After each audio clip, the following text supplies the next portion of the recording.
Jajaja, no hagan esto o los van a despedir, pero es muy gracioso el título XD. Pregunta. ¿Alguna vez han escuchado creepypastas mientras trabajan? Sé que algunos trabajan desde casa, y sí he escuchado que algunas personas sí lo hacen en trabajos más comunes, pero igual me causa curiosidad, jaja. O quizás escuchan creepies mientras van al trabajo. Cuéntame en la caja de comentarios, así nos conocemos más. No olvides dejar tu like y hype, por favor.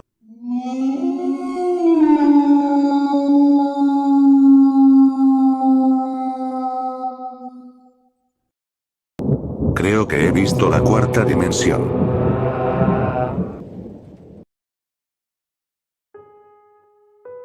Para dar contexto, mi dormitorio está en el sótano y no tiene ventanas. Además, mi cama está colocada detrás de una pared, así que absolutamente nada de luz exterior puede filtrarse cuando la puerta está cerrada. Anoche, una tormenta de viento terrible, más de 100 km por hora, pasó por la ciudad y dejó sin electricidad a la mitad de la zona. La energía volvió hace aproximadamente una hora, después de 30 horas en completa oscuridad. Cuando se fue la luz y el sol empezaba a caer, ya sabía que dormir en la oscuridad sería aterrador, así que convencí a mi novio de manejar una hora hasta mi casa para pasar la noche conmigo.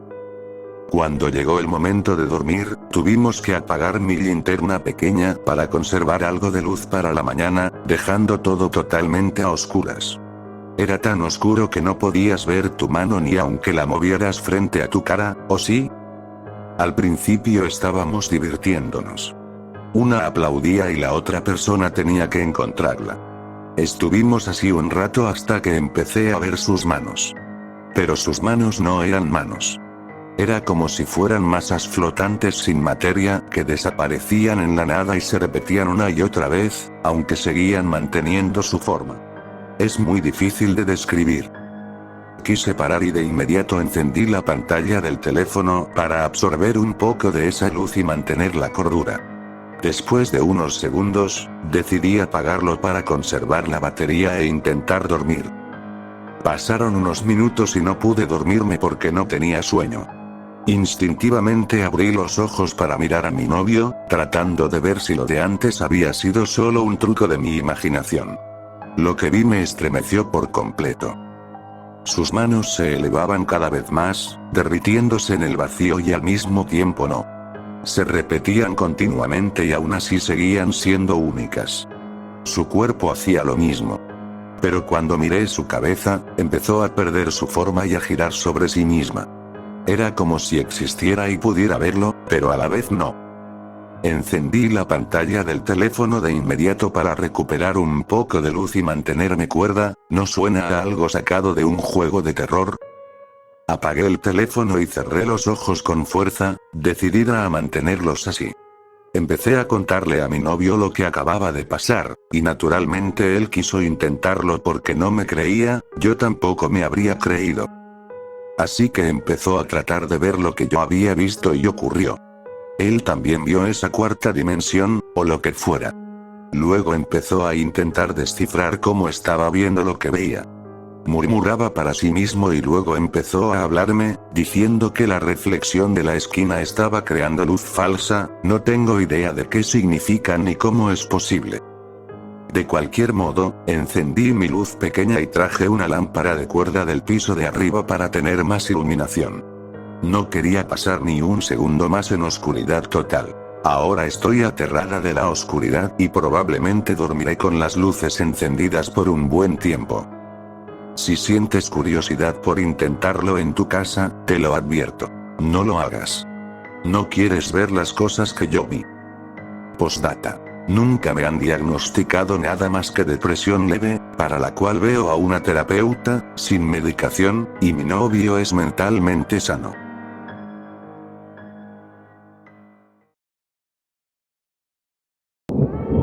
Ella era tan hermosa.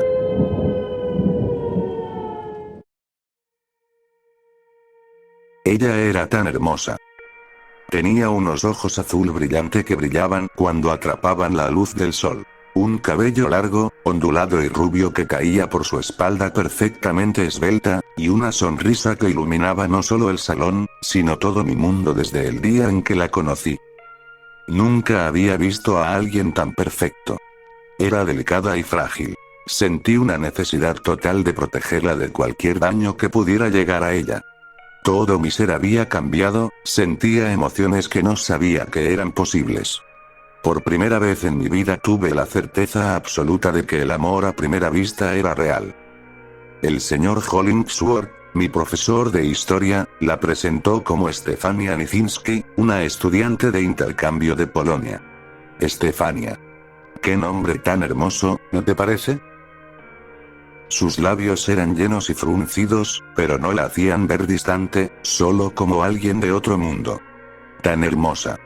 Los separó y habló frente a la clase con un acento europeo suave y seductor, comentando su amor por la lectura, la cultura y los museos, y su habilidad para hablar 4 idiomas. Mi corazón latía tan fuerte que casi podía oírlo. Era inteligente además de espectacularmente hermosa. Tomó asiento 3 filas delante de mí, junto a un chico llamado Jens Sions, cuyos amigos solo lo llamaban Niei. Hice una mueca con la manera en que él la miraba. Cada vez que él giraba para hablarle durante la clase, sentía cómo se formaban grietas en mi corazón inflado. Suena patético, como un cachorro enamorado. Pero sabía que James la lastimaría.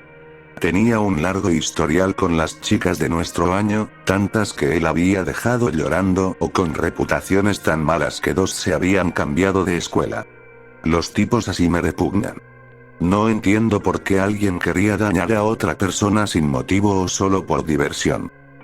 Él vio a ese ángel hermoso y vulnerable y sus instintos de depredador se activaron. Yo supe desde la primera hora en su presencia que James arruinaría su vida. Tenía razón. Con el paso de las semanas solo reuní el valor suficiente para hablar con Stefania unas cuantas veces. La mayor parte del tiempo estaba pegada a James Sions, y creo que él debía sentir que yo no lo soportaba, porque siempre parecía fruncir el ceño cuando yo estaba cerca. Nuestras conversaciones siempre fueron agradables, aunque breves. Ojalá pudiera recordar mejor su voz. Ese hermoso acento europeo. Pero no podía concentrarme cuando hablábamos. Estaba cegado por su presencia, por su magnificencia. Era tan hermosa. Su relación creció y pronto se convirtió en el romance de nuestra preparatoria. Todos hablaban de ellos. Ella parecía tan feliz.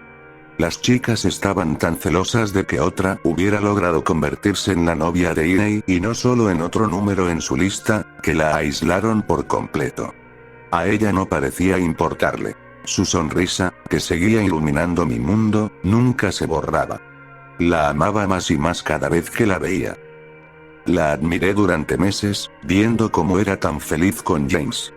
Pero yo podía ver a través de él. Stefania era la chica más hermosa de la escuela por lejos. Él estaba jugando a largo plazo, usándola hasta que se aburriera. Disfrutando de la admiración que le daba tener a alguien como ella en su brazo.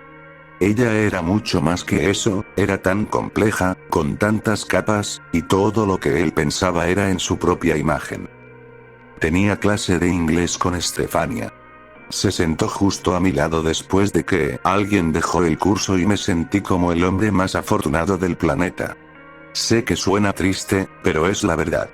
Aproveché cada oportunidad para hablar con ella, saber sobre su vida en Polonia, sus 5 hermanos, su amor por la arquitectura griega antigua y su fluido manejo del japonés. Teníamos tantos intereses en común que me aterraba. Sabía con todo mi corazón que estaba sentado al lado de mi alma gemela y que ella simplemente no lo sabía aún. Almorcé afuera la primera semana de julio.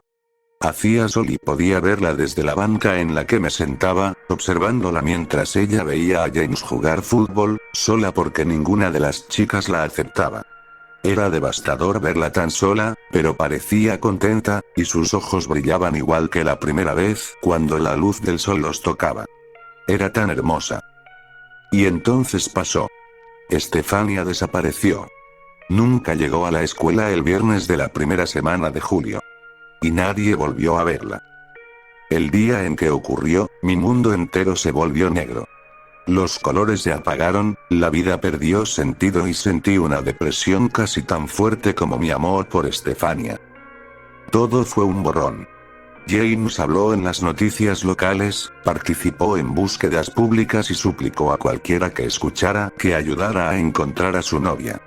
Los padres y hermanos de Estefania hicieron súplicas similares. A diferencia de las de James, las de ellos sacudieron todavía más mi ya apagada existencia, hundiéndome en una tristeza aún más profunda.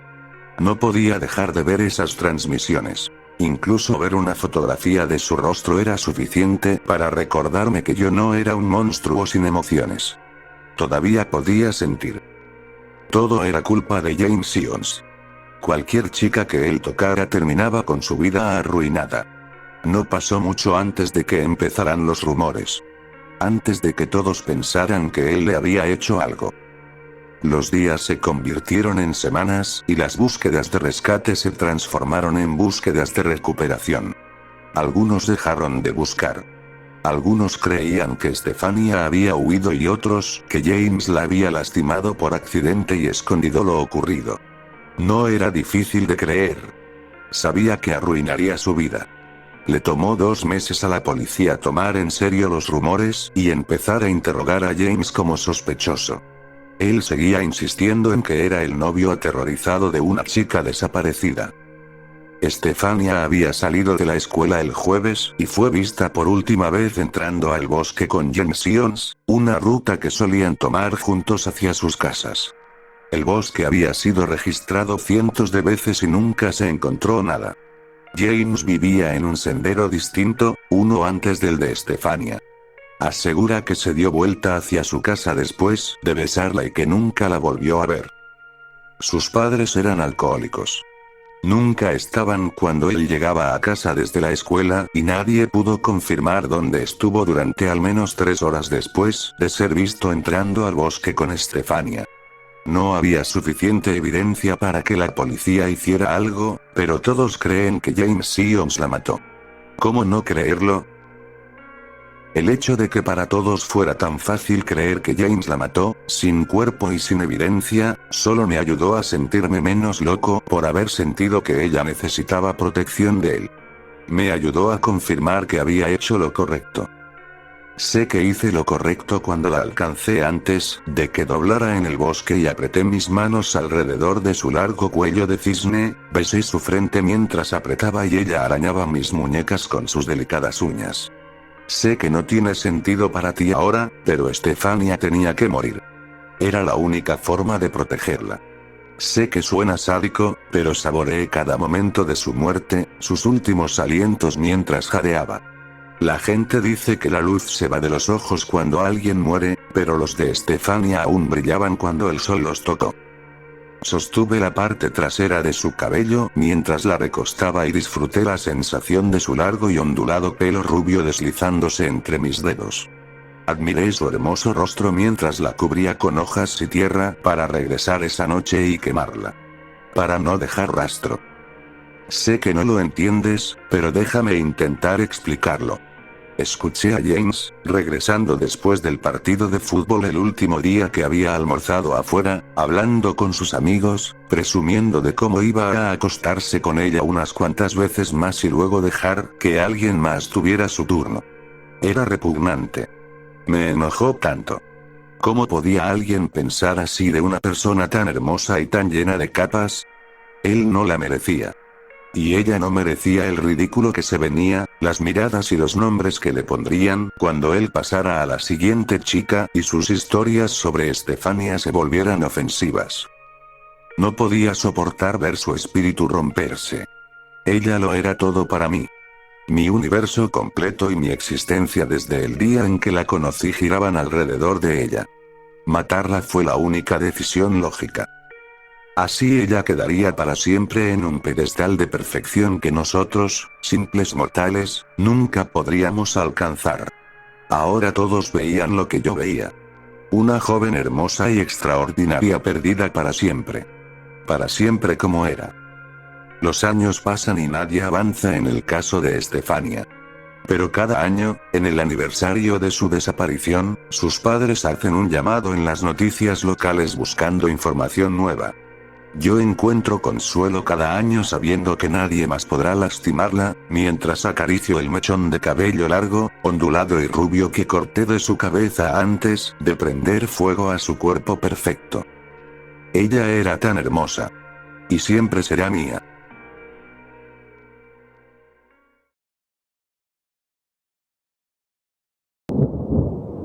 Mi hermano siempre ha querido demostrar que Dios no existe.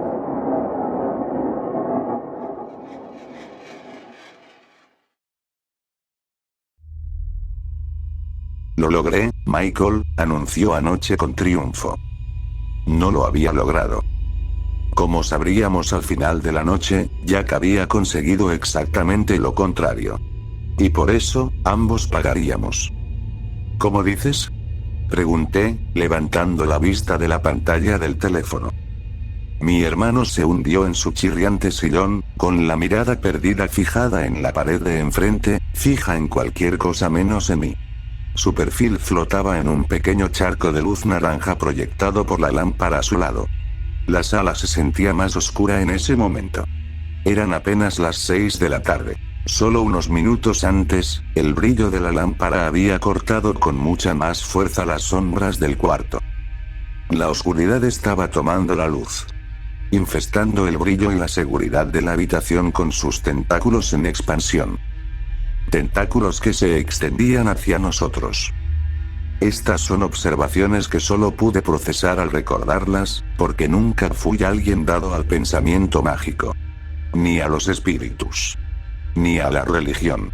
En ese momento, mi mente racional simplemente guardó mis dudas, mis pensamientos sobre la atmósfera extraña de la sala, en algún compartimento. En su lugar, dejé que pensamientos divertidos ocuparan mi cabeza. Jack, insistí, sin poder contener la risa. ¿Acabas de decir lo que...? Sí, interrumpió. Escuchaste bien. He demostrado que no existe Dios. Sonreí. ¿Cuál Dios? Todos, respondió. Siempre le dije a mi hermano que compartía su creencia. Que era demasiado racional como para creer en conceptos espirituales o religiosos. Sin embargo, él siempre decía que eso no era suficiente. En nuestra juventud, una vez dijo, no hablo de creencia. Hablo de pruebas. No hay forma de refutar a Dios, señalé. Nadie ha probado su existencia, así que ¿cómo demonios lo refutarías? La mayoría de la gente usa la religión como un parche para sus heridas de ansiedad. Es una fuente de consuelo para ellos. Para Jack, siempre fue lo contrario. Buscaba refutar todas las religiones. Para mi hermano, no había nada más aterrador que la posibilidad de una deidad, o varias. No debería existir algo tan poderoso, dijo. ¿No te asusta, Michael, la idea de algo mucho más grande que nosotros? Me encogí de hombros. Solo creo que no deberías desperdiciar tu vida en esto. Es una obsesión, Jack. Para ese punto, en nuestra adolescencia, ya había desperdiciado 18 años en esa búsqueda, y yo había desperdiciado 12 escuchándolo hablar sin parar del tema. Realmente creía que esa misión sagrada, o impía, lo perseguiría hasta el día de su muerte. Pero anoche hubo un giro inesperado. Mi hermano, de 38 años, proclamó haber logrado algo imposible, algo que ningún ser humano había conseguido en toda la historia registrada. Ahora, Jack es un hombre increíblemente inteligente. Trabaja para la Agencia Espacial del Reino Unido. Pero no es un genio único en una generación. Y yo tampoco lo soy. Soy profesor de biología. Pero ambos somos científicos. Suficientemente inteligentes, debería decir, como para ser escépticos ante una afirmación histórica de ese calibre. Explica, dije. ¿Cómo demostraste que Dios no existe, que no existe ningún Dios?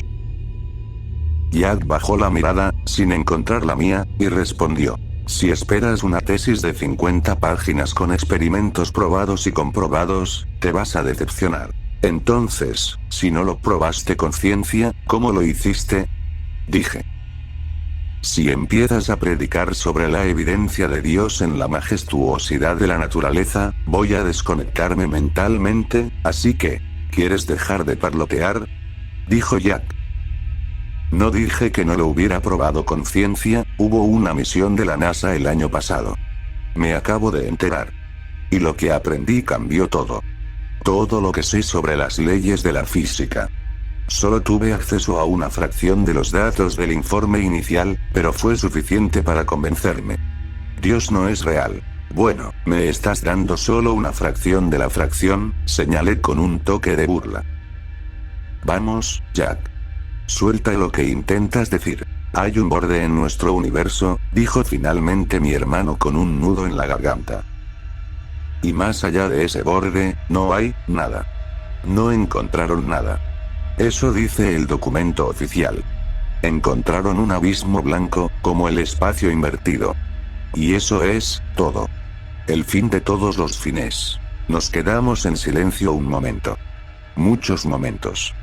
Después de 3 décadas de vida, sé diferenciar entre las verdades y las mentiras de Jack, su sinceridad y su humor. Esto era lo primero, no lo segundo. ¿Estás seguro de que no malinterpretaste lo que leíste? Pregunté. Estoy seguro, respondió enseguida. Asentí. Bueno, has dicho antes que normalmente no tienes autorización para acceder a documentos completos de la NASA. Habrá información importante redactada. Información que quizá podría aclarar el panorama, ¿no? No importa, dijo. No importa cuánto se redactó. Leí lo suficiente para saber que no hay nada más allá de nuestra realidad. No hay puertas del cielo. No hay creador mirándonos desde arriba, abajo o los lados. Esto es una isla flotando en un abismo blanco. Ese es el universo. No un plano infinito, no una espiral en forma de rosquilla, y no una esfera gigante parecida a un planeta. Tiene límites. Si viajas en cualquier dirección lo suficientemente rápido y lo suficientemente lejos, llegarás al final. Cruzarás el final y entrarás en ese otro lugar. Un lugar que no es ningún lugar y que no es nada. Me estremecí cuando la habitación se oscureció más. La luz de la lámpara luchaba inútilmente contra la creciente penumbra de la sala. Una vez más, con mi cerebro lógico al mando, descarté la sensación. Fue mi estómago, en realidad, el que percibió que algo andaba mal, que empezó a retorcerse. Su contenido se agitó como una mezcla espesa. Mi cuerpo sabía que algo andaba mal, pero mi mente lo negaba. Quizá siempre fui más parecido a Jack de lo que quería creer. Ambos hacíamos lo imposible por creer en cualquier cosa menos en Dios, en cualquier tipo de poder superior. Anoche, sin embargo, consideré lo contrario. Por primera vez en mi vida, fui agnóstico. ¿Qué opinas?, preguntó finalmente mi hermano. Fruncí el ceño. Que acabas de revelar información altamente confidencial, Michael. Gimió. No lo sé, exclamé. Supongo que pienso que la idea de un universo finito con un borde, un maldito borde, es absolutamente una locura. Y quizá la NASA eventualmente publique investigación confirmando la evidencia del informe.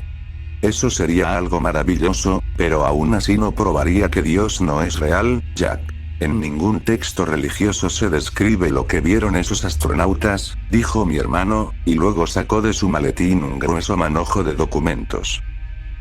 Voy a publicar todo esto en línea.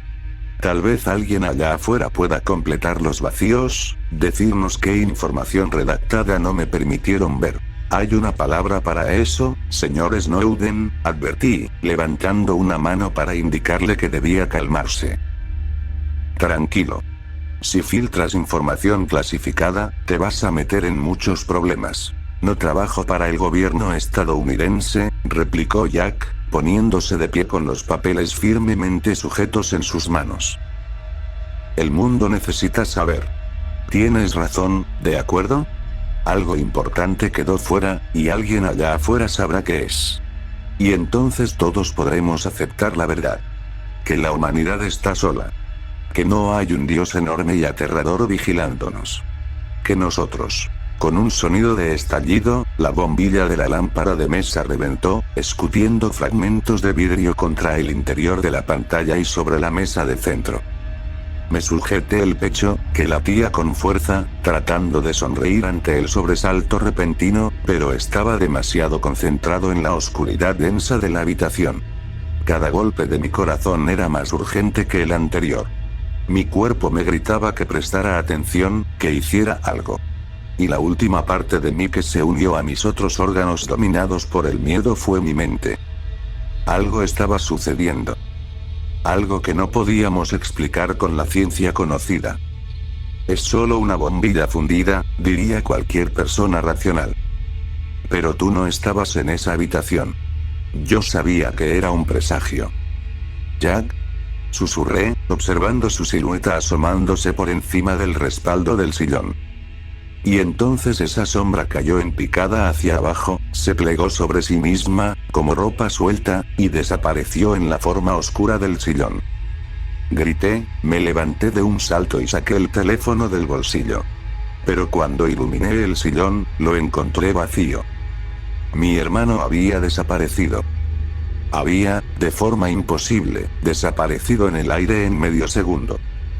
Temblando, moví el haz de luz de mi teléfono por la habitación oscura, y luego iluminé algo extraño, más allá de la puerta de la sala, en el vestíbulo, había una puerta abierta que daba al armario bajo las escaleras.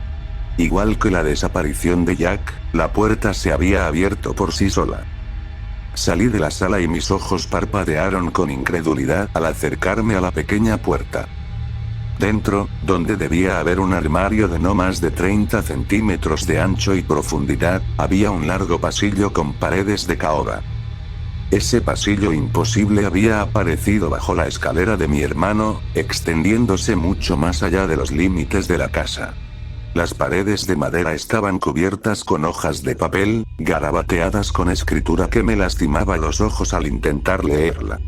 Y en el piso, hacia la puerta al otro extremo del pasillo, había un rastro de huesos cubiertos de sangre y restos de carne. Eso provocó que vomitara del horror. Y cuando levanté mis ojos llenos de lágrimas, la habitación bajo las escaleras había cambiado por segunda vez. Se había convertido en un abismo blanco con un escritorio de madera en el centro, el único mueble en aquella nada. Sobre el escritorio, rodando sin apoyo, había una pequeña esfera de vidrio, una especie de bola de cristal. Dentro de la esfera había oscuridad salpicada de puntos de color ardiente. Amarillos, verdes y azules. El mundo dentro de la esfera se parecía, para mí, al propio universo. Un globo de realidad. Jack, grité, absurdamente, hacia el vacío. En respuesta, la bola de cristal comenzó a rodar. Y cuando la esfera cayó del borde del escritorio, la habitación blanca se volvió negra como si alguien hubiera apagado un interruptor. Una última vez, abrí la boca para llamar a Jack. Pero entonces llegaron los pasos. Pasos que retumbaban, reverberando en las paredes de ese vacío infinito, aunque estaba seguro de que el lugar no tenía paredes. De que no tenía ni piso ni techo, y que el escritorio era simplemente una ilusión, como todo lo demás allí. Los pasos se acercaban. Sonidos de pies anchos, cargados de furia divina. Sabía que no era un hombre, sabía que estaba enojado, y sabía que venía por mí. Aterrorizado, cerré la puerta del armario de un golpe y tropecé hacia atrás. Me deslicé contra la pared hasta quedar sentado en el piso del vestíbulo, y grité de terror mientras los pasos del otro lado seguían haciéndose más fuertes. Cerré los ojos. Recé. ¿A qué? No lo sé. A cualquier deidad que haya existido.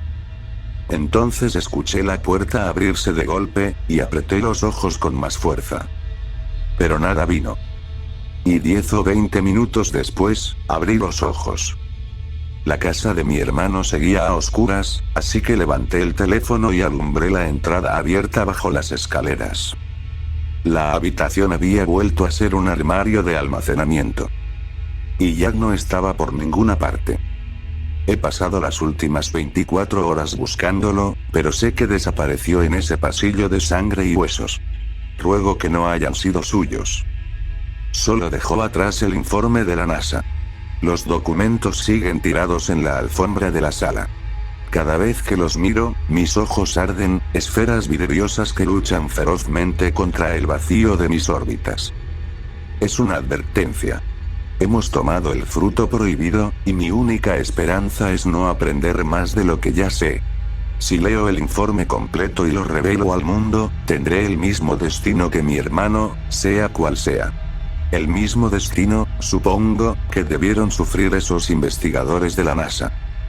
A menos que el error de mi hermano haya sido simplemente amenazar con compartir su conocimiento con el mundo. Conocimiento de un dios, o una cosa, que no debemos ver. En cualquier caso, debo aceptar que Jack no va a volver. Encontró su final. Un final peor que la muerte, infligido por algo que quizá ni siquiera era Dios. No cualquier Dios que conozcamos. Por el rabillo del ojo, sigo viendo formas que se escabullen fuera de mi vista. A veces, es un hombre. Alto, imposiblemente alto. Sus extremidades se estiran hacia mi figura asustada. Otras veces, es un destello de luz purulenta. Luz viva. Se mueve de forma errática. No importa qué forma tome, porque todas son ilusiones, manifestaciones físicas creadas solo para tener sentido ante los ojos humanos. Porque la forma verdadera de esa cosa, si alguna vez la viera, me llevaría a la locura.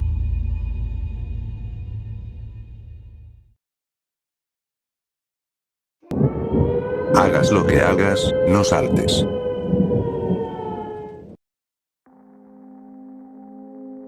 Tengo un trabajo del que la mayoría no sabe. La mayoría de las personas nunca tiene que pensar en necesitarlo. Yo limpio restos sangrientos. Técnicamente, mi tarjeta dice limpieza de escenas del crimen, pero prácticamente cualquier cosa demasiado sangrienta para un limpiador estándar llega a mí. ¿Alguna persona trastornada entra a tu casa y decapita a tu hijo? Me pagas para limpiar la sangre del techo. Esa fue una noche difícil. Pero paga bien. Intento ser justo con mis precios, pero la mayoría daría lo que fuera por hacer que todo desaparezca. No es como si hubiera mucha competencia. ¿Quieres dejar el pasado atrás? Yo manejo la mitad de eso.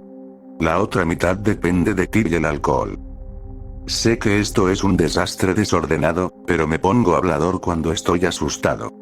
Como imaginarás, no sucede muy seguido. Tienes que estar bastante mal para hacer un trabajo como este.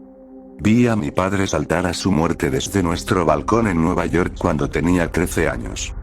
Dios, era el mejor. Simplemente no pudo deshacerse de sus propios demonios. El suicidio parece ser un tema constante en mi vida. He pasado suficientes noches con esas batas de papel del hospital. La mitad de mi trabajo es limpiar el rastro que dejan los suicidios. Mi primera novia real se quitó la vida cuando terminamos. He perdido a media docena de amigos y, por supuesto, a mi padre. No puedo escapar de eso. Honestamente, siempre asumí que ese sería también mi final, pero ahora no puedo hacerlo. Y quizá eso me asusta más que nada. ¿Sabes qué pasa cuando morimos? Tal vez tomes la ruta biológica. Nuestras neuronas dejan de funcionar. El corazón deja de latir. Simplemente, desaparecemos. Y no estarías equivocado, pero me refiero a qué pasa contigo, tú. No tu cuerpo, sino, diablos, me siento idiota diciendo esto, pero, tu alma. ¿No crees en almas? Yo tampoco creía. Era como cualquier otra noche. Estaba usando mi vaporizador en el auto mientras esperaba que el escáner policial emitiera algo. El trabajo había estado algo lento. No me molesta. Significa que la gente está bien, y eso me parece bien. Nada dura para siempre y, como era de esperarse, recibí una llamada de un agente. Habían intentado hablar con un hombre que quería saltar y, bueno, salió mal. El pobre estaba esparcido por toda la esquina de la Quinta Oeste con Plainfield. Los trabajos de la ciudad son los mejores. Nadie se deprime y olvida pagarme. Solo envías la factura y listo. Dinero fácil. Llegué justo cuando la penúltima patrulla se iba. Solo quedaban dos agentes. Una mujer con expresión dura y un tipo que parecía demasiado viejo para ser policía. Tal vez es lo que el trabajo te hace. Siempre me pregunto si podríamos haber hecho algo más, escuché decirle a la mujer. Supongo que la juzgué mal. ¿Qué se supone que vamos a hacer? Dijo él, dando una calada a su cigarro. Bueno, eso es lo que digo. ¿Y si nosotros? Ella fue interrumpida enseguida por el otro agente. Oh, mira. Llegó el chico del balde. Iré al auto, dijo él. Ella le mostró el dedo discretamente cuando se dio vuelta. Me impresionó. Había conocido a la mayoría de la fuerza policial de la ciudad en algún momento y me agradaban muy pocos. Ella debía ser nueva. Hola, ¿eres de nombre de mi empresa, limpieza? Preguntó. Sí. Solo firma aquí para que pueda empezar, respondí. Miré alrededor y vi un cuerpo destrozado, medio empalado en una asta de bandera. Ella firmó los papeles y evalué la escena. Era un desastre. Si hubiera caído 20 centímetros a la izquierda, lo habría atravesado la columna. Estaba atorado a casi 1 metro del suelo, medio empalado. Mientras intentaba averiguar cómo demonios iba a bajarlo, me acerqué lo suficiente para ver la herida. El impacto había arrancado gran parte de su costado, al punto que, si movías la ropa, podías ver el costado de la asta donde habían estado sus costillas. La sangre espesa se acumulaba y bajaba por la acera hacia la rejilla del drenaje. Difícil pensar que 30 minutos antes esa masacre era un hombre. Bueno, el primer paso es sacarlo de ese maldito asta, pensé. Saqué mis guantes del bolsillo. Apreté mi pie contra el poste y tiré del lado intacto. Sentí un pequeño desgarre y luego cayó al suelo. Carajo. Dije, apurándome a mover el cuerpo. Los paramédicos estaban impacientes, y siempre intento ser respetuoso con los cuerpos. Nada que pudiera hacer con este. Intenté arrastrarlo sobre una lona que había colocado y, cuando lo logré, noté que uno de sus zapatos se había caído. Lo busqué y lo encontré junto al poste, en un arbusto decorativo. Cuando lo tomé para ponerlo con el resto del desastre, algo llamó mi atención. Dentro del zapato había un papel arrugado. Estaba en un idioma que no reconocía, pero como soy un friki del manga, tengo una app traductora. No juzgues demasiado. La app dijo que era arameo. Algo raro, porque este tipo era claramente asiático. Definitivamente no su lengua nativa. Murmuré las palabras mientras aparecían en la pantalla. Camina mi camino. Conoce mi castigo. Conoce mi recompensa. Me he ido, pero mis huellas permanecen. En ese instante hubo un destello enorme de luz. Pensé que algún poste de luz había fallado, pero antes de girarme, el dolor más intenso que había sentido en mi vida me derribó. Sentí como si cada célula de mi cuerpo se rompiera. Grité, pero luego estaba cayendo. El dolor se desvaneció, pero mis gritos no. Tenía un buen motivo. Abrí los ojos y vi el pavimento muy abajo, acercándose a toda velocidad. Estaba a segundos de estrellarme y juré que moriría. Pero no morí. Solo seguí cayendo. Mi grito murió en mi garganta. Cada segundo esperaba morir, pero el suelo no se acercaba más. Nada tenía sentido. Estaba seguro de que estaba a punto de morir. Lo sentía en todo mi ser. Pero el pavimento nunca llegó. Tal vez fueron unos minutos, pero sentí que fue una hora antes de recuperarme. Miré alrededor y solo veía edificios pasando a toda velocidad mientras caía más y más cerca del suelo. O al menos eso debería estar pasando. Simplemente, no estaba. No pude evitarlo y empecé a gritar otra vez. Había estado cayendo para siempre, pero no podía convencerme de que no iba a morir. Suena absurdo ahora, pero viví los mismos segundos antes de una muerte inminente sin parar. En algún momento, el grito desapareció. No pude producir sonido. Tenía la garganta desgarrada. Mis ojos ardían. Cada partícula de polvo golpeaba mi piel como si fuera un proyectil. De repente estaba de vuelta en el pavimento. Me levanté, tocando el suelo con desesperación. Miré alrededor y, para mi disgusto, estaba acostado en el charco de sangre que había estado en la acera cuando, fuera lo que fuese lo que me pasó. Me puse de pie temblando, cubierto de sangre ajena. Las lágrimas corrían por mi cara. Me limpié los ojos y encontré que aún tenía el papel del zapato en mis manos. Al verlo bien, el papel parecía antiguo. Había sido responsable de lo que me pasó. Entonces, ante mis ojos, la escritura cambió. Ahora, en rojo oscuro, mostraba una sola línea. Saqué mi teléfono temblando para traducirla. Antes de abrir la app, noté algo. Mi cronómetro estaba funcionando. Siempre que empiezo un trabajo, lo enciendo. Así me pagan. Era imposible. Marcaba 11 horas 6 minutos. ¿De verdad habían pasado 11 horas? Miré alrededor. Seguía siendo de noche. Los paramédicos seguían ahí. ¿Qué diablos había pasado? Recordé la frase. Abrí la app y vi la traducción. Ya lo sabes. Como vivas morirás. Como mueras vivirás, por siempre. No cometas la misma locura. Volví tambaleando hasta mi auto y envié un mensaje diciendo que tenía una emergencia familiar y no podía hacer el trabajo. Tardé 1 hora en calmarme lo suficiente para manejar. Llegué a casa y lloré en la ducha hasta que se acabó el agua caliente. Luego me arrastré hasta la cama, literalmente gateando, y me dormí frío y empapado. Mientras dormía tuve un sueño. Estaba sentado en el sofá de mi antiguo departamento en Keynes, donde perdí a mi padre. Pero ahora él estaba en la cocina, de espaldas.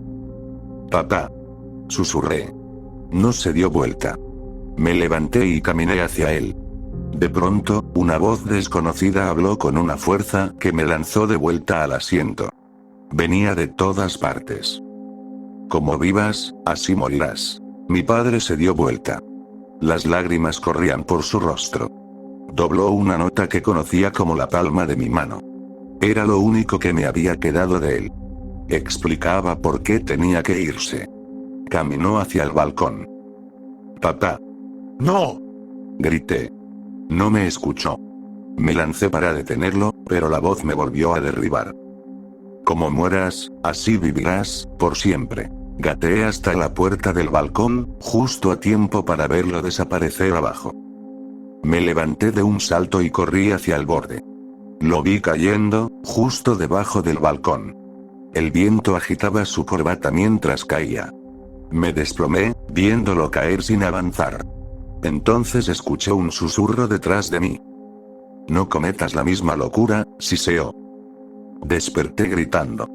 Y esa fue la última vez que dormí. No sé si esto tiene sentido, pero no he salido de mi casa en días. Tiene que haber una explicación. Creo que esto es lo más cerca que puedo llegar. El hombre del que encontré el papel vio algo que lo hizo saltar.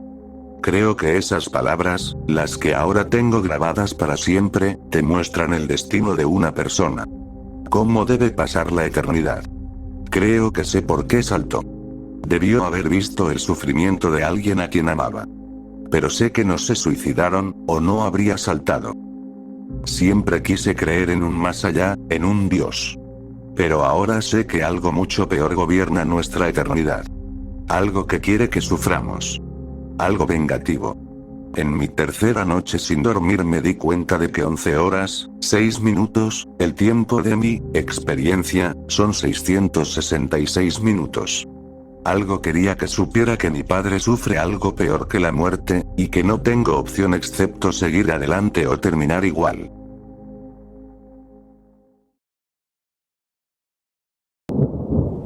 Nos siguió alguien que no quería ser visto.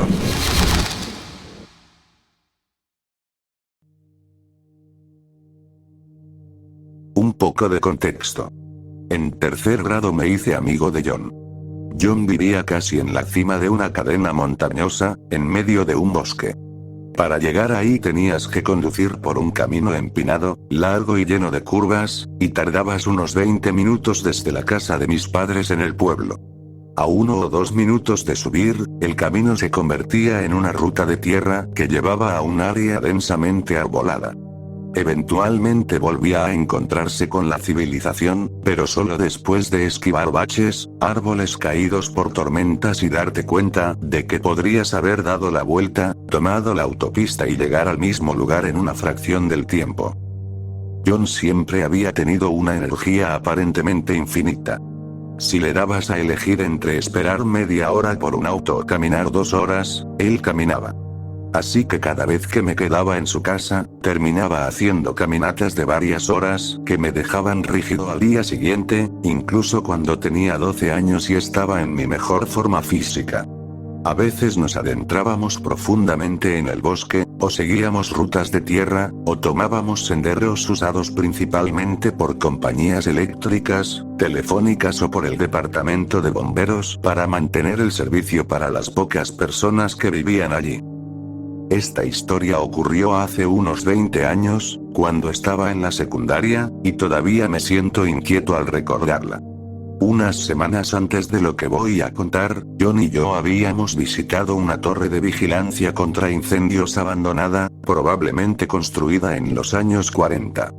La mayor parte había sido destruida por el clima, y aún podían verse tablas viejas medio enterradas en el suelo, pero la vista de 360 grados era increíble, y era el lugar perfecto para hacer tonterías. Encender fuegos artificiales, romper botellas, beber, lo que fuera.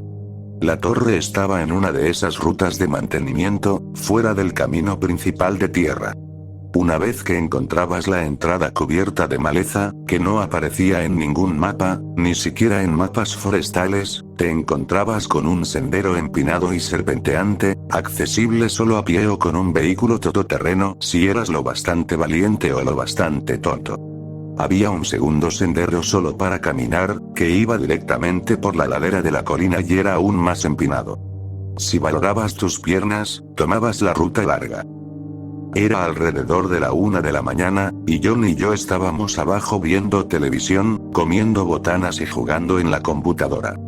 Él sugirió que saliéramos a caminar a escondidas. Acepté, y nos abrigamos y salimos por la puerta principal, subimos por el camino y salimos a la carretera.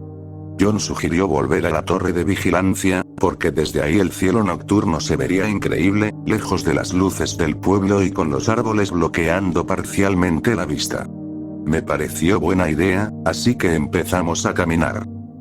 Puedo decirte que estar en un bosque, en medio de la noche, es realmente inquietante. Los únicos sonidos eran el viento entre los árboles y algún ruido ocasional de algún animal moviéndose entre los arbustos. Podrías ver pasar un auto, pero considerando que solo había 4 casas entre la de John y la torre, tenías más posibilidades de que te cayera un rayo. Llevaba mi teléfono, inútil, porque no había señal tan arriba, y una linterna de batería que podía convertirse en una lámpara de campamento extendiendo el cuerpo. Después de caminar un buen rato, llegamos al sendero cubierto de maleza y empezamos a subir. A esas alturas ya estaba sin aliento e inquieto porque, vaya, eran casi las 2 de la mañana, y estaba a kilómetros de la civilización en una oscuridad casi total. Tenía la linterna extendida como lámpara, pero no servía de mucho. Íbamos caminando cuando escuché un ruido. Extendí el brazo y detuve a John. ¿Escuchaste eso? Él se detuvo y escuchó. Su oído era mejor que el mío. Podía diferenciar el viento en los árboles de un auto en la distancia subiendo por la carretera, algo que yo no podía hacer. Debe ser un animal, dijo sin inmutarse, aunque dudó un poco antes de seguir caminando, un poco más lento. Lo seguí, unos 2 o 3 pasos detrás. Probablemente tenía razón, había fauna grande por allí. Wombats y canguros, estos últimos podía pesar más que un adulto entero y eran 8 veces más fuertes. Miré alrededor cuando escuché el ruido otra vez. Sonaba como un gruñido, casi con un tono molesto. Me detuve, y John también. Se dio vuelta para ver dónde estaba. El sonido venía de la izquierda, pero había cesado. Si hubiera sido un koala, que gruñe, o un canguro, que hace un sonido más suave, habrías esperado movimiento adicional, o más gruñidos de advertencia o lo que fuera. Pero esto fue solo un gruñido, que podría haber sido humano, y luego silencio total, excepto por el viento. «Hola», llamó John. Nada respondió. Pude verlo fruncir el ceño bajo la luz de la lámpara. Nos quedamos quietos un minuto o dos escuchando, pero no hubo nada más. Seguimos caminando. Después de un rato volvimos a conversar, hablando de programas de televisión y de otros chicos de la escuela, cuando más adelante vi un destello tenue de luz verde que se apagó enseguida. Estábamos en medio del bosque, así que no era algo en el cielo. Estaba muy cerca del suelo y parcialmente bloqueado por árboles. Señalé hacia adelante, pero no hizo falta. John también lo había visto. ¿Qué demonios fue eso? ¿Lo viste también? ¿Una luz verde o algo así? Sí. Parecía la luz de una pantalla o algo parecido. Aquí no vive nadie. Y la estación meteorológica está más arriba y no tiene luces. Retracté la lámpara para usarla como linterna y apunté adelante. El haz no llegaba lejos. El camino giraba a la izquierda, así que no íbamos a ver mucho a través de la vegetación. Moví el pie y escuché el crujido de la tierra y las piedras bajo la suela. Después de mirarnos un momento con inquietud, seguimos caminando. Pasamos por donde vimos la luz verde y apunté la linterna hacia adentro. Solo iluminó algunos árboles, pero no había nada. El resto del ascenso fue tranquilo, excepto por un wombat que salió de los arbustos y bajó la colina. Pasamos media hora mirando las estrellas. Vimos un par de satélites, una estrella fugaz, y nos quedamos ahí, recostados sobre el pasto, viendo el mundo pasar. Eventualmente nos levantamos para volver, porque eran casi las 3 de la mañana y queríamos estar de regreso antes de que los padres de John se despertaran. Me estaba incorporando cuando vi un pequeño punto naranja al borde del claro. Tomé una roca cercana y le dije a John: «Oye, allá por los árboles». Él lo vio también. Parecía alguien fumando un cigarrillo. La intensidad subía y luego bajaba hasta quedar en un punto casi invisible. John era muy bueno lanzando piedras. Cuando crecías en un bosque y cerca de rutas de tierra, estabas rodeado de rocas, así que era común tirarlas para ver si le dabas a ramas o a botellas abandonadas en el camino. Se agachó y tomó otra roca. «¡Hey! ¿Quién eres?», gritó, sobresaltándome porque no esperaba eso. La luz bajó un poco, como si alguien la hubiera movido a su costado. Después volvió a subir y brilló más fuerte antes de disminuir otra vez. Había visto suficiente gente fumar como para reconocer ese movimiento. Estaba seguro de que alguien estaba fumando. John echó el brazo hacia atrás y lanzó la roca con increíble fuerza. Cayó muy cerca del objetivo, porque escuché cómo golpeó un árbol y cayó entre el pasto. La luz permaneció tenue, pero se movió ligeramente. John tomó otra roca y avanzó. Yo apunté la linterna hacia allá, pero el haz débil no mostraba nada. Cuando nos acercamos, la luz cayó al suelo y se apagó, como si alguien la hubiera pisado. Al llegar al borde del claro, no había nadie, pero al apuntar la linterna al suelo dije: «Un cigarrillo. Todavía está humeando. Definitivamente había alguien aquí». Moví la linterna hacia los árboles. De nuevo, nada. «Vámonos de aquí», dije nervioso. John asintió en silencio y retrocedimos. Decidimos tomar el sendero secundario, directo por la colina. Avanzábamos rápido, porque estábamos muy alterados. Era alguien, pero no nos respondía. Viendo atrás, creo que la luz verde era la pantalla de un teléfono, porque esto fue a inicios de los 2000, antes de los smartphones, incluso antes de que las pantallas fueran a color. Bajamos apresurados, agarrándonos de los árboles para no caer. Me detuve en seco y le dije a John que se detuviera también. Había definitivamente un ruido detrás de nosotros. Un gruñido y el ritmo tud, tud, tud, inconfundiblemente pasos. Casi muertos de miedo, aceleramos. Tropecé con una piedra o una raíz, y John siguió adelante, quizás sin notar que caí, quizás sin atreverse a detenerse. Me levanté, sintiendo vagamente el dolor en mis manos, y seguí. La linterna, otra vez en modo lámpara, colgada de mi muñeca, se balanceaba de manera caótica, convirtiendo el bosque en un estroboscopio horrible. Finalmente llegamos al pie de la colina y corrimos hacia el camino de tierra principal que llevaba a la casa de John. Escuchamos otro ruido, como un grito frustrado. Más cerca que antes. Corría sin aire, pero no me detuve, porque no sabía qué quería esa persona, pero estaba claro que no era nada bueno. Después de lo que pareció una eternidad, tocamos el pavimento otra vez. El ruido de nuestros pasos y de la ropa, al correr había cubierto cualquier sonido detrás. Miré hacia atrás y no vi nada. No aguantaba más, así que disminuí la velocidad hasta detenerme. John estaba en el suelo, respirando con dificultad y mirando hacia la carretera con desesperación. Entonces escuchamos un grito ensordecedor. Como 1000 personas furiosas al punto de la locura, gritando en la noche. Sin palabras, solo un terrible arc. Ya no estaba cerca, pero no íbamos a quedarnos para ver cuánto tardaba en alcanzarnos. John se levantó y corrió otra vez. Yo detrás de él. Doblamos la curva final, saltamos la reja de su propiedad y avanzamos lo más rápido y silenciosos posible dentro de la casa, cerrando la puerta con llave. La planta baja tenía muchas ventanas sin cortinas, así que nos escondimos detrás de unas sillas en la esquina. Después de una hora sin señales de nadie, aún temblando, subimos a su habitación y dormimos lo poco que pudimos. 20 años después, no tengo idea de quién era esa persona, ni qué quería.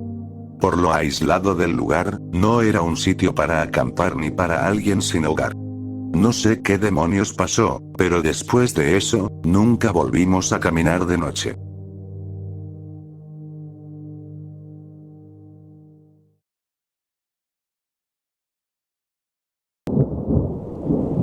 Hablaron a través del fuego.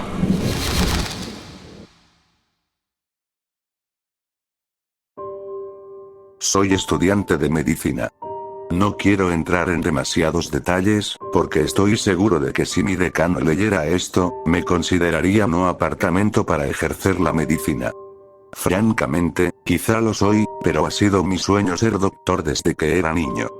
Tuve un accidente muy grave con mis padres cuando tenía 5 años, y sufrí quemaduras en grandes partes de mi cuerpo. Como era muy pequeño en ese momento, y gracias a unos médicos increíbles, pude recuperarme por completo. No notarías que alguna vez me quemé a menos que miraras con atención mis piernas. El cuerpo de los niños experimenta mucho crecimiento de tejido mientras crecen, pueden restaurar grandes cantidades de tejido dañado en el proceso. ¿No es increíble la ciencia? Mis padres no sobrevivieron al accidente, así que me crió mi abuelo. Al crecer, siempre estaba en el consultorio del médico. Dermatólogos, pediatras, incluso cirujanos reconstructivos. Ellos eran mis héroes, y yo quería ser como ellos. Mi abuelo tenía una foto mía usando un estetoscopio de juguete en el gato, y le encantaba mostrársela a la gente. Cuando descubrí cuánto trabajo hace falta para ser doctor, me puse serio.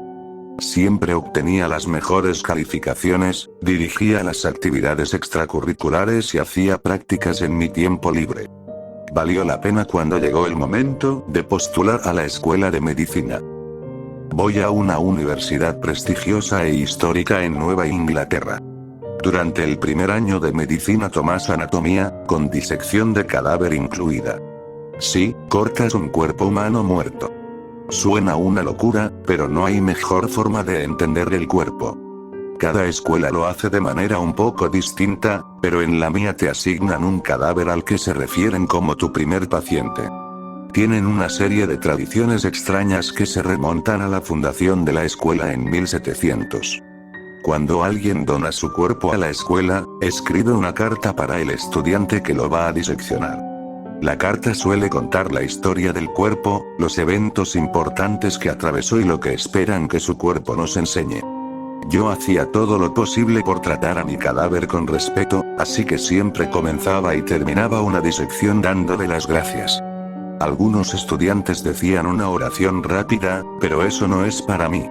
Es difícil creer en un Dios cuando toda tu familia muere quemada, ¿no? pero suficiente sobre eso. Todo el edificio de anatomía tiene un aura mórbida y opresiva. Tallada sobre el arco de piedra de la entrada está la frase Motui vivos docent, que significa los muertos enseñan a los vivos. Siempre está helado por dentro, incluso en los cortos veranos de Nueva Inglaterra. La gente bromea con que el edificio está embrujado por razones obvias. Hasta parece un mausoleo. Para hacerlo aún más inquietante, es el edificio más confuso de recorrer que he visto en mi vida. No sé qué estaba pensando la persona que lo diseñó. Pasillos cortos y estrechos se cruzan entre sí en ángulos extraños. Encontrar el laboratorio de un profesor es casi imposible a menos que alguien te lleve. Llamaré a mi profesor Dr. Lucas para mantener esto anónimo. El Dr. Lucas es un hombre mayor con una barba espesa y un acento europeo imposible de ubicar. Nunca habla mucho, pero me recordaba mucho a mi abuelo. Cada vez que cometía un error, en lugar de criticarme duramente como algunos profesores, siempre decía excelente intento, lo cual era realmente motivador. Disfruté mucho el laboratorio de anatomía, pero pronto terminó y comencé mi segundo año de medicina. Durante el otoño de mi segundo año, mi abuelo falleció. Suena extraño decir que fue inesperado porque estaba en sus 80, pero siempre parecía invencible. Lleno de energía y vitalidad hasta el final. Dios, lo extraño. Después de eso, mis notas cayeron en picada. No podía concentrarme, ni siquiera podía obligarme a comer. Tuve que pedir una licencia. Usualmente, cuando alguien toma una licencia, vuelve a casa, pero yo no tenía a dónde ir. Me quedé en mi pequeño y miserable apartamento del campus, viendo cómo los días se convertían en semanas. Necesitaba hacer algo para no volverme loco. No sé por qué, pero fui a hablar con el Dr. Lucas. Le pregunté si había algún trabajo pendiente en el laboratorio de anatomía. Con las palabras justas, me dijo que necesitaban un encargado del laboratorio, y que el trabajo era mío hasta que regresara a clases el año siguiente. Debía haber salido sonriendo del laboratorio de cadáveres, y me di cuenta de que en ese momento yo era la única persona feliz que había visto en ese edificio. Como encargado, tenía varias tareas, todas morbosas. Tenía que hidratar los cadáveres cada día. Lo juro, no estoy bromeando. Hay que asegurarse de que su piel se mantenga hidratada con una solución embalsamadora o se vuelve áspera y desagradable. Además de preparar instrumentos y rellenar soluciones, tenía otra responsabilidad para la que no estaba preparado: el procesamiento de cadáveres. Si lo pienso ahora, no sé por qué creyeron que era buena idea darle este trabajo a alguien en duelo reciente, pero honestamente, creo que este es el tipo de tarea que sería difícil sin importar qué. Cuando los cuerpos llegan de la morgue, ya tienen un embalsamamiento inicial. Yo los conectaba a una bomba con formaldehído y otros químicos que circulaban por sus vasos. Hay que dejarlos reposar unos días para asegurar que se impregnara todo, y a veces tenía que procesar 7 u 8 al mismo tiempo, así que me mantenía ocupado. Después de que un cadáver era disecado, lo creman para devolver las cenizas a la familia. No muchos estudiantes saben esto, pero en realidad cremamos los cuerpos en el laboratorio, abajo en el sótano. En algún lugar de ese laberinto absoluto de pasillos hay un crematorio completamente funcional. La primera vez que empujas un cuerpo hacia el enorme horno, calentado a unos 1800 grados, y cierras las puertas, simplemente se siente mal. Pero esa es solo la primera vez. Después de unos 10 a la semana, ya estaba completamente desensibilizado. Hasta que pasó. Estaba trabajando tarde un viernes por la noche. Estaba en el crematorio con 2 cadáveres en bolsas sobre camillas, así es como los almacenábamos cuando no estaban siendo disecados. Abrí la primera bolsa y apareció una mujer mayor, pequeña, y la puse en uno de los hornos. Llevé el segundo cuerpo hacia el horno vacío y, un poco en piloto automático, abrí la bolsa. Miré hacia abajo y de inmediato retrocedí, derribando un cubo de solución embalsamadora y cayendo de espaldas. Mierda. Gruñí, mientras me levantaba para evitar que la creciente poza me empapara. Incluso mientras luchaba por ponerme de pie, no podía apartar la vista de sus ojos. El cuerpo era distinto a todo lo que había visto en casi un año de trabajo. Para empezar, era enorme. Generalmente quienes donan sus cuerpos a la ciencia son personas mayores, pero este hombre parecía tener unos 30 años. Mediría alrededor de 1,95 y pesaría unos 135 kilos, todo músculo. Su cuerpo entero estaba cubierto de tatuajes intrincados, pero lo que me había hecho retroceder fueron sus ojos. Eran completamente negros. Me encontré de pie al otro extremo de la pequeña habitación. Cada vello de mi cuerpo estaba erizado, pero tenía un trabajo que hacer. Estás exagerando. Probablemente tiene algún tipo de hematoma ocular que se solidificó en una masa oscura bajo la esclerótica, razoné, sin lograr calmarme en absoluto. Caminé hacia el cuerpo con las rodillas débiles. Rápidamente cerré sus párpados y respiré hondo. Fue entonces cuando empecé a notar cosas aún más inquietantes del cuerpo. Los tatuajes que cubrían su cuerpo eran aterradores. Reconocí algunos símbolos ocultos, como 3 cruces invertidas en su frente, pero la mayoría me resultaba desconocida. Escritura en un idioma que nunca había visto antes, se enrollaba alrededor de sus brazos y terminaba con un pentagrama en el dorso de cada mano. ¿En qué demonios estabas metido?, susurré, sin querer saber la respuesta. Antes de terminar el pensamiento, me di cuenta. No había sido disecado. Su cuerpo estaba completamente intacto. Ni una sola incisión. ¿Qué hacía en el crematorio? Todos nuestros cadáveres tienen una etiqueta en el dedo del pie con un número de identificación y 3 casillas. 1 significa listo para procesar, 2 listo para disección y 3 listo para cremar. Miré su dedo y el cordel estaba ahí, pero la etiqueta faltaba. Miré hacia la puerta. No sabía qué estaba pasando, pero quería salir de ahí. Sentía mi corazón golpeando en mi pecho. Mis oídos zumbaban y me atragantaba con mis propias respiraciones ansiosas. Eres un científico. Has trabajado toda tu vida para esto. ¿A qué le tienes miedo? Ni siquiera crees en demonios. Sacudí la cabeza e intenté despejar mi mente. Quería meterlo en el horno y terminar con eso, pero tenía que encontrar la etiqueta primero. A veces se caen del cordel, pero siempre terminan dentro de la bolsa. Escaneé la mesa rápidamente sin éxito. Pensé que tal vez había resbalado bajo el cuerpo, lo cual pasa ocasionalmente. Respiré hondo y tomé uno de los enormes brazos del cadáver. Me preparé para girarlo hacia un lado cuando sentí sus dedos helados cerrarse alrededor de mi muñeca. Grité, retrocediendo, y su brazo cayó inerte a su costado. Maldita sea, me estaba volviendo loco. Eso no acaba de pasar. Eso no acaba de pasar, sollozaba para mí mismo, retrocediendo hacia la puerta. Me negaba a quitar los ojos del cuerpo mientras palpaba la pared detrás de mí tratando de encontrar la perilla. Mis manos temblorosas se movían torpemente por la pared y, sin querer, apreté el interruptor de la luz, sumergiendo toda la habitación en oscuridad. Lo único que iluminaba el lugar era el resplandor del horno al otro lado del cuarto. Con lágrimas bajando por mi rostro, arañé desesperadamente la pared, suplicando que la luz regresara. Finalmente encontré el interruptor, lo bajé de golpe y me di la vuelta, esperando que el cadáver estuviera justo detrás de mí. No estaba detrás de mí. De hecho, no estaba en la habitación en absoluto. Había desaparecido.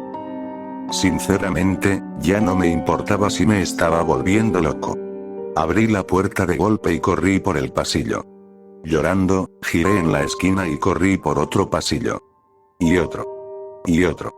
En mi pánico total, tardé más de lo que debía en darme cuenta de que ya debería haber llegado a las escaleras. El edificio no era tan grande. ¿Dónde demonios estaba? Giré otra esquina y me estampé contra una pared de ladrillo con un crujido nauseabundo. Me rompí la nariz y casi me dejé inconsciente. Aturdido, retrocedí tambaleándome y la habitación pareció girar a mi alrededor. Me di vuelta para correr por donde había venido, preparándome para ir en el sentido contrario, rezando por ver las escaleras en la siguiente esquina. Moví la cabeza para aclarar la niebla de la conmoción, y la sangre que bajaba por mi cara salpicó las paredes a mi alrededor. Fue entonces cuando lo vi. La habitación al final del pasillo era el crematorio. Miré alrededor frenéticamente, incapaz de creer lo que veía. En un extremo del pasillo estaba la pared manchada de sangre y tejido donde había impactado mi nariz. Las paredes desnudas de ladrillo, sin puertas, se extendían a ambos lados hacia las fauces del crematorio, guiándome directo al infierno. Debía haberme quedado ahí 5 minutos, llorando, sangrando, jadeando y ahogándome, negándome a aceptar la realidad. No tenía a dónde ir. Todavía no sé por qué decidí volver al crematorio. Estaba tan aterrorizado que pensarías que habría muerto de hambre en mi pequeño rincón antes de poner un pie en ese lugar maldito, pero sentía una fuerza que me arrastraba. Avancé tambaleándome hacia la puerta casi contra mi voluntad, pero mis rodillas eran tan débiles que cedieron. Me arrastré con las manos hasta el marco de la puerta y lo usé para incorporarme. El crematorio estaba exactamente como lo dejé. Un horno encendido, 2 mesas vacías, un cubo de solución embalsamadora derramado en el piso. No había monstruos ni demonios. Me di vuelta para ver si el callejón sin salida seguía ahí, pero antes de poder comprobarlo, el estallido de los focos reventándose me hizo saltar otra vez cuando las luces se apagaron, sumergiéndome de nuevo en la oscuridad. La única luz venía del horno. El parpadeo de la llama proyectaba sombras que danzaban por la habitación. Me quedé ahí, hipnotizado por el fuego, observándolo retorcerse y saltar. Era tan cálido y brillante. Como una chimenea en un día nevado, o el amanecer en una noche sin luna, irradiaba consuelo y luz. Me acerqué mientras la voz de supervivencia dentro de mí se apagaba. A medida que me aproximaba, creí escuchar algo, pero era casi imperceptible. Venía del fuego, pero también venía de dentro de mí. Creció, más fuerte, y luego aún más, hasta que estaba por todas partes, penetrando mi ser por completo. Las voces que gritaban me llamaban por mi nombre, evocando recuerdos que no sabía que tenía. Mamá, papá. Susurré, extendiendo la mano hacia la llama. ¿Están ahí? Las llamas danzantes comenzaron a tomar forma humana, formas que solo había visto en fotografías durante más de 20 años. Está bien, ya voy, me escuché decir, mientras extendía la mano hacia la puerta del horno. Ya voy. Giré la manija y las llamas se lanzaron hacia afuera, listas para abrazarme, pero ni siquiera sentí el calor. Ya estoy aquí. Estamos juntos. Levanté el pie hacia la puerta del horno, apoyándome en el marco. El sonido de mi carne quemándose cayó en oídos sordos mientras me preparaba para entrar. Estaba tan listo para sentirme completo de nuevo. Sonreí mientras la piel de mis labios se agrietaba por el calor. Sin previo aviso, el rostro del cadáver demoníaco surgió de entre las llamas. Ojos negros como la noche, dientes como cuchillas, vino hacia mí, atravesándome, y todo se volvió negro. Desperté en el hospital. Me dijeron que había resbalado con la solución embalsamadora y me golpeé la cabeza. Mi mano había caído contra el horno y se había quemado. Estaba envuelta en vendajes nostálgicos. Dijeron que estaba teniendo un ataque de pánico cuando intenté explicarles, y me inyectaron Valium. Intentan no internar a la fuerza a estudiantes de medicina, porque eso afectaría nuestra licencia como doctores. Llevo 2 semanas en cama. No puedo obligarme a salir. Apenas salgo de mi habitación. Siento mi mente resquebrajarse. Huelo humo por las noches. Escucho el chasquido de las llamas todo el tiempo. Ayer por la noche encendí los quemadores de mi cocina, mirando fijamente las llamas, y se sintió como estar en casa.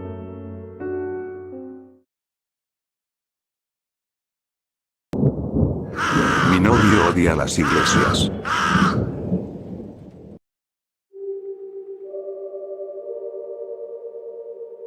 ¿De verdad tengo que ir? Mi novio se quejó en tono juguetón, lanzando nuestros vasitos vacíos de gelato, el tercero del día, a un tacho de basura en la esquina.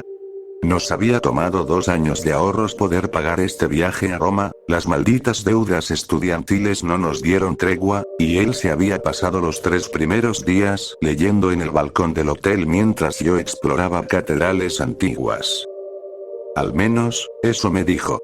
Era mucho más probable que mi dulce idiota Kevin hubiera estado poniéndose al día con el fútbol, sí, fútbol, no soccer, haciéndome pensar que los comentaristas en cualquier idioma eran igual de inútiles. Te saltaste el jodido Vaticano, sin mencionar la basílica parroquial y todas las de Trastevere. ¿Vas a venir conmigo al Panteón o vas a tener que volverte a familiarizar con tu mano durante el próximo mes? Lo amenacé, imitando lo mejor que pude un acento italiano, manos incluidas.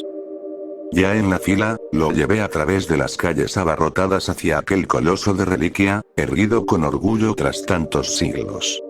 Conocía la historia de Kevin con su familia y por qué se volvió tan antirreligioso al crecer, pero esto era sobre el arte. Además, según lo que había leído antes del viaje, el Panteón parecía menos iglesia que, digamos, la Capilla Sixtina. Yo tampoco era muy religiosa, pero los romanos eran verdaderos genios en la arquitectura, entre tantas otras cosas. Su mano se soltó de la mía por un momento, distraído por otro vendedor callejero, justo cuando crucé el umbral y contemplé el espacio monumental. Sentí que me faltaba el aire, maravillada ante semejante obra maestra. Apenas noté a los turistas tomando fotos a mi alrededor. Mis propios ojos querían absorber cada detalle posible. Emily. Escuché, sacándome del trance. Por el tono supe que no era la primera vez que me llamaba. Me giré y lo vi a pocos pasos de la entrada, pálido e inmóvil. Puse los ojos en blanco y caminé rápido hacia él, lista para arrastrarlo adentro y regañarlo después por hacerme perder tiempo. Mi plan cambió de golpe cuando vi las lágrimas corriendo por su rostro. No puedo, murmuró mi amor, temblando con un miedo que nunca le había visto. Así que cuéntame sobre el señor Pepinillo. Bromeó Amanda, tendida sobre mis viejas sábanas de la universidad mientras yo doblaba ropa. Todavía no superaba del todo a mi novio de secundaria, pero ser estudiante de primer año venía con un montón de posibilidades. Muévete, ¿quieres? La empujé a un lado, ignorando por un momento su comentario mientras dejaba la primera de muchas camisetas en la cama. Fue lindo. Respondí, incapaz de ocultar una sonrisa al final de aquella declaración tan inocente. ¿Y, le acariciaste el pepinillo? Se rió, pinchándome la pierna. El apodo venía de cómo conocí a Kevin en la cafetería, cuando me pidió el pepinillo de mi sándwich. Se lo di encantada, sin darme cuenta de que quizás solo era una excusa para pedirme el número más tarde. Ja. ¿No tienes que estudiar para un examen o algo? Nope. Ventajas de ser estudiante de literatura. Dijo con un guiño. Con sus ojos azules, su melena rubia y la fortuna de sus padres, nunca entendí del todo por qué insistía en ir conmigo a la universidad. Ah, cierto. Por las fiestas. Suspiré y le conté, a grandes rasgos, la historia de mi primera cita con Kevin. Aunque ella lo llamó amor a primera vista desde el inicio, yo no lo creí hasta 1 año y medio después, cuando él me confesó su pasado. Aquello creó un lazo más profundo con un chico de lo que jamás había tenido antes, quizá incluso más que con mi propio padre. Kev, amor, es solo un edificio. No tienes que preocuparte por lo religioso ni nada. Va a estar bien. Le acaricié el brazo, tratando de aliviar cualquier recuerdo de su infancia que le pudiera estar afectando. Tiré suavemente de él, pero estaba duro como una roca, congelado en su sitio. ¿Cariño? Pregunté, mi mente repasando todas las conversaciones sobre su pasado en busca de palabras de consuelo. El bullicio alrededor pareció apagarse mientras me enfocaba en ayudarlo a superar lo que creí que era un ataque de pánico. Yo, no sé qué me pasa. Estoy intentando, de verdad. Avanzó un paso tembloroso y se detuvo, como un mal mimo. Por un segundo pensé que me estaba tomando el pelo, hasta que vi formarse una línea recta en su hombro, justo a la altura del umbral. Finalmente levantó la vista hacia mí, con los ojos rojos de tanto llorar. No puedo entrar. Ya sé que estamos entre semestres y todo, pero pensé que tal vez podríamos tener unas pequeñas vacaciones, solo tú y yo, antes de volver a casa este año. Me mordí el labio, expectante, preguntándome si estaba listo para un siguiente paso en nuestra relación. El año anterior había sido un torbellino de romance, tanto que habíamos reservado los vuelos con anticipación para ahorrar dinero. Cuando empezó la música navideña en las tiendas, ya era tarde para cambiar los planes. Él apartó la mirada, una de las primeras veces que lo vi tan serio desde que dijimos los te amo. Amanda estaba en alguna fiesta, como siempre, lo que nos dio un poco de tiempo a solas antes de la semana de exámenes finales. Durante esa breve pausa, mi cabeza se llenó de escenarios. ¿Le estaba pidiendo demasiado pronto? ¿Era exagerado?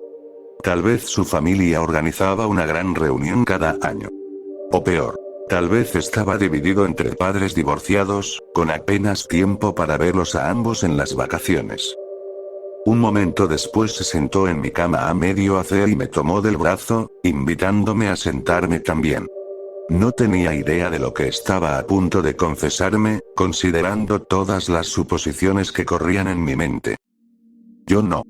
Empezó, luchando contra esa necesidad de guardarse sus secretos. Esperé con ansias, conteniendo la respiración, hasta que logró derribar esas murallas internas. No celebro la Navidad. Ni ninguna fiesta, en realidad. Le salió como un suspiro. Seguí el guión obvio. Oh. ¿Por qué no? Aclaró su garganta como quien aparta el polvo de un recuerdo. Las fiestas en mi familia eran, nada normales. Mis padres nos disputaban como si fuéramos ganado. Claro que tienen que ir a la iglesia, ¿y no viste el documental? Repitió, imitando a sus padres con los ojos bien abiertos. Se puso tan mal que acabaron divorciándose, lo cual ya es bastante común hoy en día, pero después de que mi mamá intentó explicar, con lágrimas empezando a asomar en los bordes de sus ojos. En ese momento tuve una mezcla de emociones, considerando lo íntimo del recuerdo y que era la primera vez que me hablaba de su niñez. Tragó saliva en seco y respiró con fuerza. Después de que ella hizo un gesto circular con la mano, insinuando que había fallecido. Mi hermano y yo vivimos con mi papá.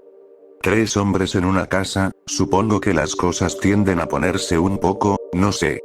Yo podía con las oraciones, con eso de portarme bien para Jesús. Se atragantó. Claramente, la memoria de su padre estricto le estaba removiendo emociones viejas, cosas que intentaba saltarse para poder contarlo todo. Sri se rebeló. Por los dos, creo, considerando el temperamento de mi padre. La noche en que todo sucedió me miró con esos ojos duros. Como si hubiera tomado una decisión que tendría un gran impacto en las cosas. Usted.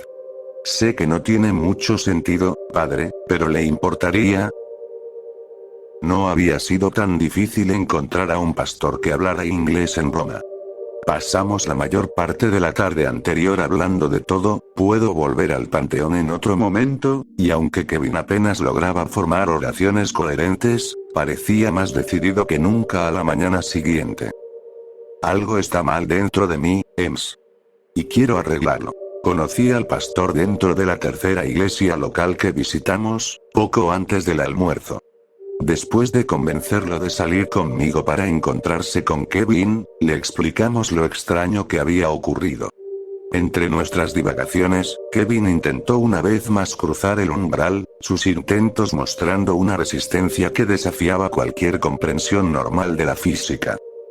No les creí al principio, pero después de lo que acaban de mostrarme, bueno, denme un momento, ¿sí? Un minuto después volvió, cargando un pequeño vaso. Extiende tu mano, por favor. Kevin extendió la mano. El sacerdote tragó saliva, luego sumergió los dedos en el vaso y le roció un poco del líquido. Él se estremeció de dolor al ver cómo el agua quemaba su piel con un chisporroteo. Me moví para consolarlo, el impacto tardando en caerme encima, mientras el pastor murmuraba una rápida oración y se persignaba. «Esto no es una broma, ¿verdad?», preguntó, pareciendo arrepentirse en cuanto vio el miedo en los ojos de Kevin. «Regresen esta noche. Sea lo que sea que haya tomado control dentro de ti, encontraremos la forma de sacarlo. Perdí a mi familia ese día», dijo rápido, como aire escapando de una botella de soda. Por el tono pude intuir que necesitaría tiempo para darme los detalles, pero mi primer instinto me decía que su hermano cambió su vida por la de Kevin, de cualquier manera posible. Unos meses después me confirmó mi teoría. Huérfano en la secundaria, su único hermano se pudrió en prisión apenas 5 meses antes de que se metiera con la persona equivocada y Kevin ha cargado con una clase de culpa feroz desde entonces. Nuestra relación no se tensó tanto como sospeché al principio. Si acaso, nos unimos más. Algo en abrir su cruda historia ante mí me abrió también algunas heridas propias, y juntos sanamos. No era extraña a la terapia, y escuchar que él también había pasado por algo parecido me quitó cualquier peso restante del pecho. Pensaba mantener a mi querido ocupado hasta la noche, pero el agotamiento lo derrumbó apenas volvimos al hotel. Supongo que no había notado lo poco que durmió la noche anterior. Mientras tanto, me lancé a buscar en internet tan rápido como pude. Busqué qué podía impedir que alguien entrara en una iglesia. ¿Qué tipo de espíritus o seres reaccionaban violentamente al agua bendita? Cualquier cosa que pudiera prepararnos, para lo que vendría. Como imaginarás, los resultados no arrojaban nada bueno.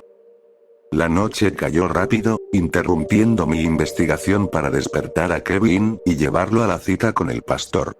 Me escapé un poco antes para conseguir algo ligero de comer, sorprendiéndolo con un jamón ibérico carísimo y pan crujiente. La oscuridad parecía aferrarse a él mientras caminábamos de regreso a la iglesia. Como si las sombras supieran algo que nosotros no. Por suerte él no pareció notarlo. Quizá era solo paranoia inducida por internet de mi parte. «Vengan, por aquí abajo». El sacerdote nos recibió a un lado del edificio, antes de guiarnos por un callejón. Caminaba rápido, las largas túnicas rozando las piedras empedradas bajo nuestros pies. Pasamos por una vieja puerta de madera, y por un momento me pregunté si Kevin siquiera podría cruzarla. Por suerte, sin problema. Dentro había 2 monjas que murmuraron y se persignaron al vernos. El sacerdote cerró la puerta atrás de sí y se dirigió al altar, donde desenvolvió una cruz del tamaño de un puño, rezó y besó la parte superior antes de llevarnos hacia una pila de agua. «Por si acaso», explicó, sumergiendo la cruz en el agua. Las monjas trajeron una cama improvisada, alta, con listones fáciles de quitar.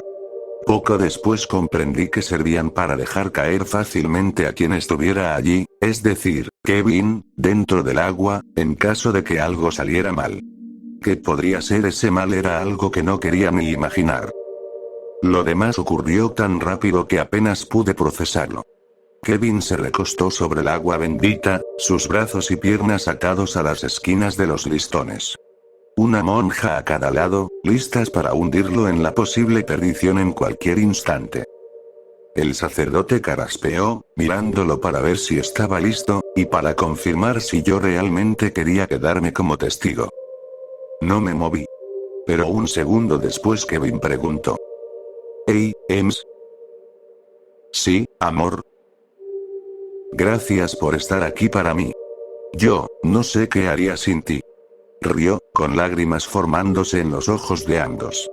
Iba a esperar hasta la cena de nuestro último día, pero en caso de que nuestras vacaciones se acorten. Hizo una pausa, acomodando los brazos contra las ataduras, y luego me miró. «¿Qué dices si nos casamos?» Me derrumbé. Había logrado mantenerme entera por él hasta ese momento, pero después de eso no pude controlarme. Me quedé allí temblando, sacudida por una mezcla de emociones, con la mente corriendo en un ensueño increíble sobre nuestro posible futuro. no tienes que responder ahora, por supuesto. Solo pensé que, bueno, en fin. Asintió hacia los demás. Terminemos con esto. Me gusta pensar que entré en una especie de shock en ese momento. De otra forma dudo que recordara nada de lo que pasó. Fue como si mi cerebro me dijera: escúchame Emily, toma tus emociones y ponlas en un rincón por ahora. No puede ser una distracción si Kevin va a ser curado, ¿ok? Bien hecho. El sacerdote comenzó a recitar lo que supuse era latín. Como dije antes, nunca fui muy religiosa. Las monjas esperaban como caballos de carrera detrás de las puertas, listas para correr y hundir a Kevin en el agua si algo salía mal. Él respiraba un poco agitado, pero por lo demás todo parecía ir bien. Hasta que el pastor se persignó y le arrojó agua bendita encima. Kevin gritó cuando el líquido le quemó la piel. Las palabras parecían desgarrar las heridas, y lo hicieron retorcerse sobre la cama, tirando de las ataduras con dolor. El sacerdote volvió a persignarse, amplificando su voz para combatir la reacción. Se sacudía con más violencia, casi haciendo que los tablones cayeran a la pila, pero las monjas ajustaron rápido su agarre. Kevin comenzó a gritar con un dolor desgarrador, aullidos que retumbaban en toda la sala. Todo va a estar bien, susurró mi mente. Él estará bien. Más gotas de agua bendita lo alcanzaron. Sus movimientos se aceleraron, cada vez más rápido, hasta superar lo que yo consideraría los límites de un cuerpo humano. Las venas se marcaron en su piel, volviéndose negras, mientras sus gritos se volvían profundos. El sacerdote pronunció las últimas palabras con más agua bendita y una cruz final. Kevin quedó inerte. Pasó un instante. Y luego otro. De repente, los ojos de Kevin se abrieron de par en par, y levantó la cabeza hacia el techo. Un humo negro y espeso salió de su boca, drenando el color de sus venas.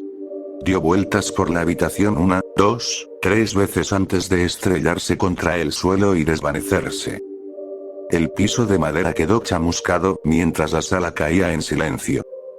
Las monjas y el sacerdote se miraron entre ellos y asintieron, luego comenzaron a desatar sus brazos y piernas.